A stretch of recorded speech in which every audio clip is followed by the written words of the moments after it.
Hello दोस्तों, full stack development using मर्न series में आपका स्वागत है। आज हम लोग बात करने वाले हैं रिएक्ट में फॉर्म को कैसे यूज करें। तो ये लास्ट वीडियो में भी हम लोगों ने देखा था कि फॉर्म को कैसे यूज करें, लेकिन वहां पे मैंने फॉर्म टैग का इस्तेमाल नहीं किया था, इंडिपेंडेंट कंट्रोल्स को इस्तेमाल कर दिया था, इनपुट कंट्रोल्स को इस्तेमाल कर दिया था। तो यहाँ पर हम लोग प्रॉपरली देखते हैं कि फॉर्म टैग को आप कैसे यूज करें।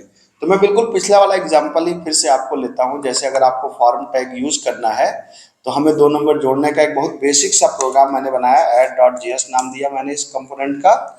और आपको पता है कि एक फंक्शन मैंने बना लिया जिसका नाम है ऐड, ठीक है। और यहाँ पर मैंने क्या कर दिया, रिटर्न।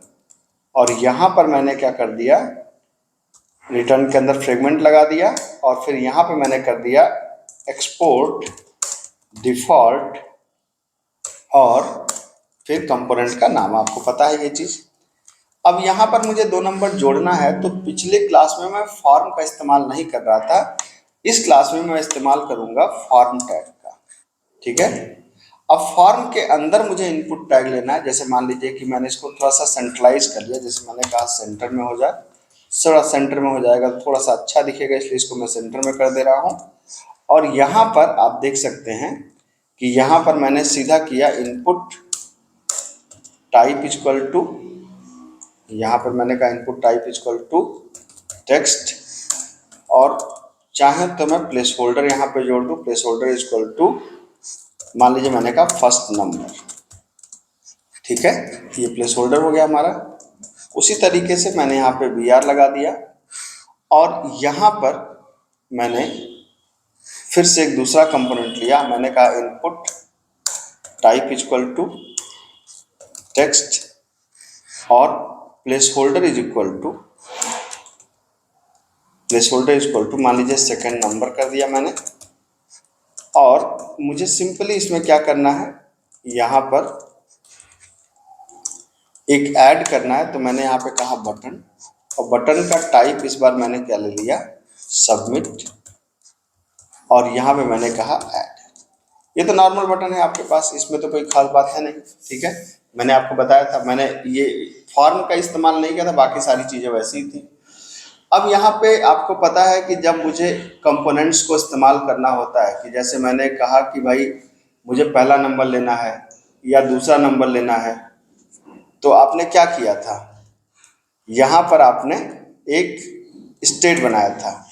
जैसे कॉन्स्ट मैंने लिया यहाँ पर, जैसे ए, तो ए को सेट करने के लिए क्या था, सेट ए था। और यहाँ पर हमने लिया था क्या, यूज स्टेट, ठीक है, ये ब्लैंक था। उसी तरह कॉन्स्ट हमने कहा क्या, बी, और बी को सेट करने के लिए हमने लिया सेट बी, और इसको मैंने कहा यूज स्टेट, ये है आपका। उसी तरीके से आपने कहा कॉन्स्ट सी के लिए आपने कहा सी, और सेट आपने सी लिया था, ठीक है। और यूज स्टेट आपने कर दिया यहाँ पे बाय डिफॉल्ट 0, ठीक है।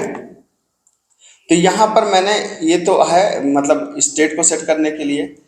और इनकी वैल्यूज को लेने के लिए भी तरीका हम लोगों ने पढ़ा था कि अगर हमको इसकी वैल्यू लेनी हो, जैसे पहले टेक्स्ट बॉक्स की वैल्यू लेनी हो, तो हमारे पास क्या तरीका था, ऑन चेंज के अंदर जाकर के आप क्या करते थे, एक एरो फंक्शन आप बनाते थे जिसका आर्गुमेंट होता था ई, और यहाँ पर आप लिखते थे क्या, जैसे ए की वैल्यू को सेट करना था तो आप लिखते थे सेट ए, यहाँ पर सीधा आप किसको कॉल करते थे, सेट ए फंक्शन को कॉल करके आपने कह दिया ए की वैल्यू क्या हो, ई डॉट टारगेट डॉट वैल्यू। इसका मतलब कि ई का मतलब इवेंट डॉट टारगेट, मतलब जिस पे इवेंट परफॉर्म हो रहा हो उस टारगेट कंपोनेंट की वैल्यू। तो इवेंट इस समय किस पे परफॉर्म हो रहा होगा, जाहिर सी बात है पहले टेक्स्ट बॉक्स पे परफॉर्म हो रहा होगा। उसी तरीके से आप यहाँ पर भी कर सकते हैं क्या, ऑन चेंज आपने यहाँ पर भी एक एरो फंक्शन बना दिया, ई ले लिया, और यहाँ पर आपने कहा set b equal to e dot target dot value. तो ए और बी की दोनों की वैल्यू आ गई आपके पास, ठीक।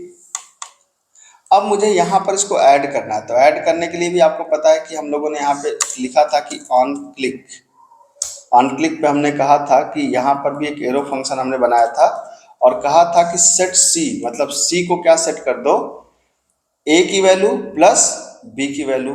तो ए और b by default string type होंगे जब टेक्स्ट बॉक्स से लेंगे, तो इसको इंटीजर में कन्वर्ट करने के लिए हमने कह दिया था parse INT A plus parse INT b, यहाँ पे ए और बी आपने ले लिया। अब यहाँ पर जब आपने कहा कि भाई इसको अब मुझे क्या करना है कि अपने रिजल्ट को प्रिंट कराना है, तो प्रिंट करने के लिए मैं यहाँ पे एक क्या करूँगा, एक यहाँ पर एक BR टैग लगाऊंगा और यहाँ पर JSX लिखना पड़ेगा हम लोग को। JSX हम लोगों ने क्या लिखा था कि अगर जो C की वैल्यू है अगर 0 है तब क्या कर दो, इसको नल कर दो, अदरवाइज प्रिंट कर दो सम इक्वल टू जो भी हमारे C की वैल्यू हो उसको प्रिंट कर दो यहाँ पर। ठीक है, ये JSX हमने लिख दिया। अब यहाँ तक तो ये ठीक है, मतलब इस कंपोनेंट इसमें कोई दिक्कत नहीं है, लेकिन एक समस्या यहाँ पे आएगी अगर आप फॉर्म टैग इस्तेमाल कर रहे हैं, तो उस समस्या को हम लोग देखते हैं क्या है। पहले आप इसको यहाँ पे कॉल कर लीजिए। आपने यहाँ पे कहा इम्पोर्ट, ठीक है, यहाँ पे आपने कहा इम्पोर्ट और इम्पोर्ट के अंदर आपने दे दिया ऐड, और ऐड यहाँ से आ गया और ऐड को आप यहाँ पर कॉल कर लीजिए। ठीक है, ये कंपोनेंट को अब एक बार हम लोग इसको पहले रन करा के देखते हैं, और रन करा के देखने के बाद हम लोग ये समझते हैं कि इसका आउटपुट क्या आएगा। ठीक है, तो अब इसको जब रन करा के हम यहाँ पे देखेंगे तो आप देख सकते हैं ये अगर आप थोड़ा सा इसको बड़ा कर लें तो ये देखिए कह रहा है फर्स्ट नंबर आपने पहला नंबर दिया, सेकंड नंबर आपने दूसरा नंबर दिया, सम आ गया 30। अब देखिए ध्यान से, जब मैं यहाँ वैल्यू दे रहा हूँ ना, यहाँ जब वैल्यू दे रहा हूँ और ऐड पे क्लिक कर रहा हूँ तो सम तो आ रहा है, लेकिन पेज रिफ्रेश हो जा रहा है। क्या हो जा रहा है, पेज रिफ्रेश हो जा रहा है। ध्यान से देखिए, पेज रिफ्रेश हो जा रहा है, जबकि रिएक्ट जनरली रिएक्ट की यही तो खास बात है, वो पेज को रिफ्रेश करने नहीं देता है ना। तो रिएक्ट पेज को रिफ्रेश करने देता नहीं है, तो हमें क्या करना है कि हमें कहना है कि भाई पेज रिफ्रेश नहीं हो हमारा, तो उस रिफ्रेश को जो बाय डिफॉल्ट इनपुट के बाद जो रिफ्रेश का जो आ रहा है पेज रिफ्रेश, आप समझ रहे हैं ना किस बात को मैं कह रहा हूँ। आप यहाँ पे देखिए, जो मैं वैल्यू यहाँ पर दे रहा हूँ, वैल्यू देने के बाद जब मैं ऐड पे क्लिक कर रहा हूँ तो हल्का सा फ्लिकर हो रहा है और वैल्यू गायब हो जा रही है। इस चीज को बोलते हैं रिफ्रेश होना। ठीक है, मतलब पेज रिफ्रेश का मतलब रीलोड हो जा रहा है। तब मैं क्या करूंगा, यहाँ पर मैं एक लगा दूंगा मेथड ऑन सबमिट करके, यहाँ पर एक होता है। और सबमिट में मुझे क्या लिखना पड़ेगा, सबमिट में कि कुछ भी एक नाम आप दे सकते हैं, एक फंक्शन का नाम। तो मैंने कहा कि यहाँ पर मैंने मान लीजिए इसका नाम ले दिया सबमिट फॉर्म, कुछ भी नाम रख सकते हैं, सबमिट फॉर्म। अब सबमिट फॉर्म क्या है, तो सबमिट फॉर्म एक फंक्शन है। ठीक है, कहाँ पे बनाएंगे, रिटर्न से पहले यहाँ पर आपने एक फंक्शन बना दिया, किस नाम से, सबमिट फॉर्म नाम से। यहाँ पर आपने एक फंक्शन बना दिया।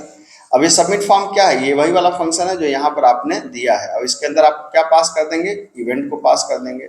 ठीक है, और अब आप यहाँ पे क्या करें, ई डॉट प्रिवेंट डिफॉल्ट, यहाँ पे एक फंक्शन होता है ई डॉट प्रिवेंट डिफॉल्ट। जब आप इसको लगा देंगे तो जब फॉर्म सबमिट होगा तो ये रीलोड नहीं होगा, है ना। अब मैंने इसको दोबारा से सेव कर दिया, और दोबारा से सेव करने के बाद मैं इसको दिखा रहा हूँ आपको। यहाँ पे देखिए, जब आपने फॉर्म को सेव कर दिया दोबारा, अब देखिए हमने यहाँ पे दिया और मैंने ऐड पे क्लिक किया, अब देखिए पेज रिफ्रेश नहीं हो रहा है।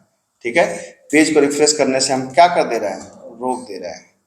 ठीक है, तो ये हमारा फायदा होता है जब हम फॉर्म लगाते हैं। तो ये बात ध्यान रखने वाली होती है कि क्या करना होता है जब भी हम लगाते हैं, जब भी हमें फॉर्म को करना होता है तो ई डॉट क्या कर दीजिए, प्रिवेंट डिफॉल्ट कर दीजिए, तो और इसको ऑन सबमिट पे कॉल कर लीजिए। इससे क्या होगा कि जो आपका फॉर्म बाय डिफॉल्ट रीलोड हो रहा था, वो रीलोड होना क्या हो जाएगा, वो रीलोड होना आपका बंद हो जाएगा।